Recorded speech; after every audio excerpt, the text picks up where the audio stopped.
Hello, so today's video is on van electrics.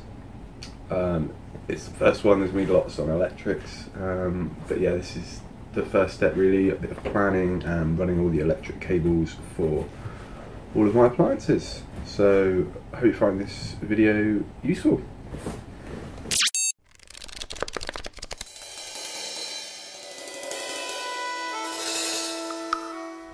So I just thought I'd show you in Sketchup where all the key electronic components are located in the van. So this is the front of the van, this is the back of the van, obviously this is the bed, kitchen area and a bench, seat, sort of sofa bed area here. Underneath that, this block here is my battery. You've gone for a 230 amp hour battery. This blue box here is my inverter charger. So they're sort of the main place where all the cables are going to or coming from. And then I've got sockets various places around the van. I'm going to have one coming out here, another one poking out to power the coffee machine, which is there, another one, this is the microwave, so I'm going to have a socket for there. I'm going to have a bedside socket here and a USB port, bedside lamp.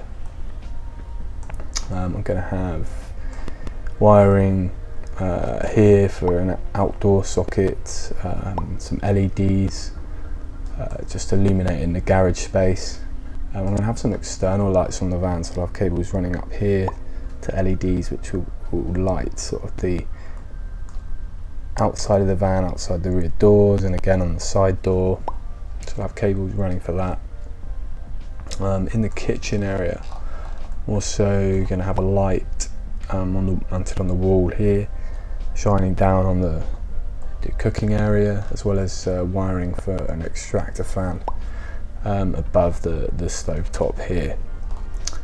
Obviously I've also got running water in the van, so if I just turn off this this side wall, so yeah, that's my water tank there, that's my water pump.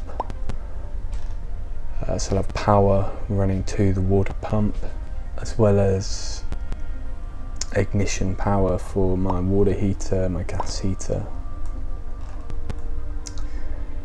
This unit here underneath the bed is the fridge, so I'll have power going to that.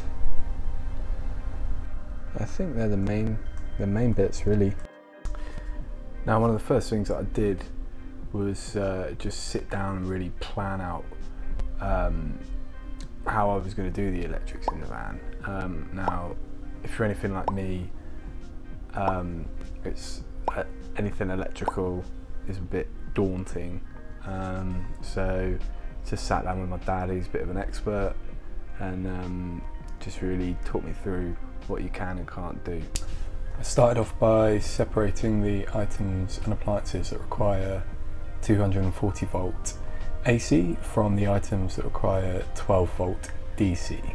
So all of my 3-pin 240 volt sockets and the water heater require 240 volt AC connections. This is the blue 3-core cable that you'll see me running in a minute. Now I have 6 240 volt sockets that I'm going to put in the van, and I split these up into 3 separate cable runs. And it's just worth saying that all of my AC cables are run through conduit as well for safety. That leaves everything else, so my lights, USB sockets, extractor fan, water pump, fridge and ignition for the gas heater. They all require 12 volt DC. This is the black 2-core cable that you'll see me using. Now I have 3 different circuits for the various lights that I've got in the van. I'm using spotlights, reading lights and LED strip down lights. So I've got 3 circuits for the various lights, a circuit for the USB outlets. I'm using 3 separate USB outlets in total, and then I've got another circuit for the water pump. So this is the DC cable that I use on the van. I use a company called Aquafax, which is like a local marine chandlery or supplier. So you might be asking why you're using marine cables. Well, marine cables are tinned.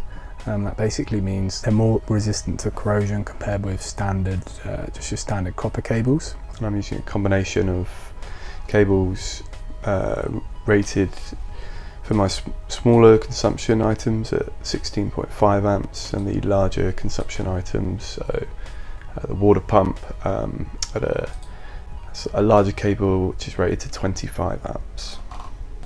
For the AC cabling, again I bought it from these guys, and I'm using this Flexi multi-core marine grade cable. So obviously for AC cabling it's a 3-core cable, your brown, blue and your earth, which is green or yellow. I've also started running the cabling, so it all comes back to down here, which behind the seat, which is where the batteries are going to be. And then I've got two cables, an AC cable and a DC cable running up there into this section here, and then that pops out here. It's all in conduit. All the AC cable is definitely going to be in conduit, probably the DC cable as well. It just runs above the sliding door there. It'll all be boxed in, and then get to the back of the sliding door and it drops down and pops out here, pops out there. And that is your kitchen AC socket. That's going to be extractor fan switch. Extractor fan is up there. Got the cable ready to connect that. And then down here will be the water pump. Then it's a bit more complicated over here because I'm going to have lots of sockets. I've got my lounge lower socket, and we go up here, socket for my coffee machine, up here lounge upper socket, up here it's cable for the microwave, here AC socket in the bed area, which will just go to there, cable here for a USB socket in the bed area, and then there's some more you can just see there in the garage space. So I've now run all of the cables. There you can see the ones on the roof for the LEDs, and then on this side is mainly cabling for sockets and the water pump, etc. Then on this side another socket for the kitchen unit, wiring for my extractor fan and kitchen light. Thanks for watching guys, I hope you found that video useful. Please don't forget to like, subscribe and hit the notification bell so that you don't miss out on future videos. Cheers!